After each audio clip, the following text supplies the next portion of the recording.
Nah, hadis dhaif itu tadi ada 5 ya. Gugur salah satunya atau hilang salah satunya. Boleh dipegang Pak ya. Hadis sahih memenuhi 5 kriteria.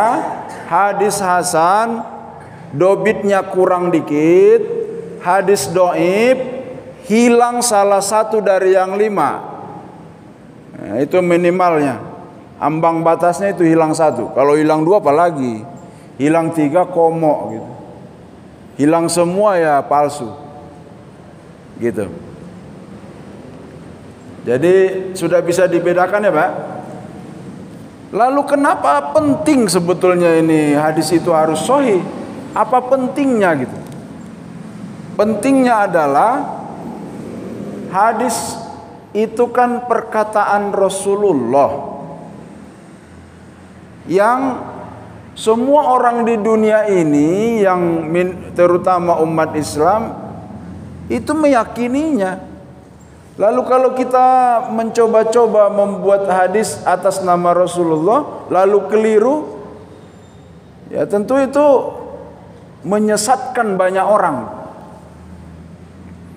Jadi kenapa ribet gitu atau kenapa harus bersusah payah? Para ulama kita itu menerapkan harus ini, harus itu dan sebagainya. Hadis dhaif sampai dibagi ke 49 gitu. Itu dalam kepentingan memastikan bahwa hadis yang diatasnamakan Rasulullah sallallahu alaihi wasallam itu asli dari beliau. Karena kalau asli dari beliau, wa ma yuntiqu 'anil hawa in huwa illa wahyu yuha. Dia tidak berbicara dengan hawa nafsunya, artinya tidak mungkin keliru karena dibimbing oleh wahyu.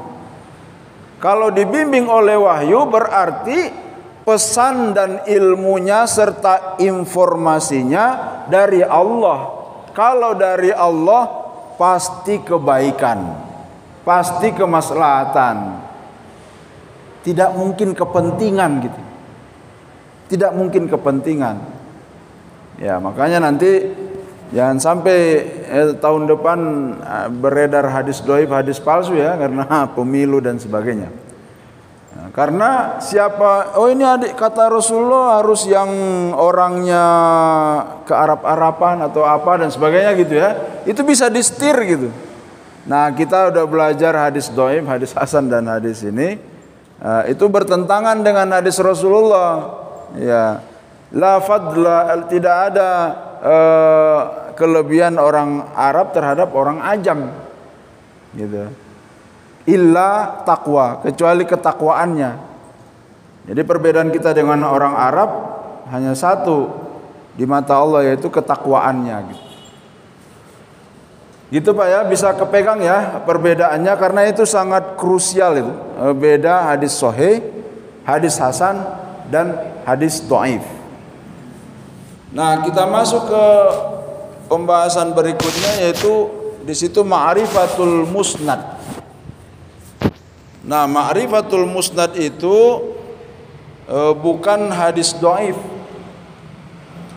Tetapi ma'rifatul musnad menurut ahli hadis adalah hadis yang bersambung sanadnya antar periwayat satu generasi ke generasi lainnya sampai kepada Rasulullah SAW. Jadi sederhananya gini Pak, kalau ada hadis terus ada sanadnya gitu. Kalau ada matan ada sanadnya, an fulan haddatsana fulan, terus itu sampai kepada Rasulullah, berarti disebutlah musnid. Sebuah berita dari Rasulullah yang ada sanadnya gitu. Jadi sekarang lagi marak tuh hafalan bersanad, hafalan Al-Quran bersanad, hafalan hadis bersanad.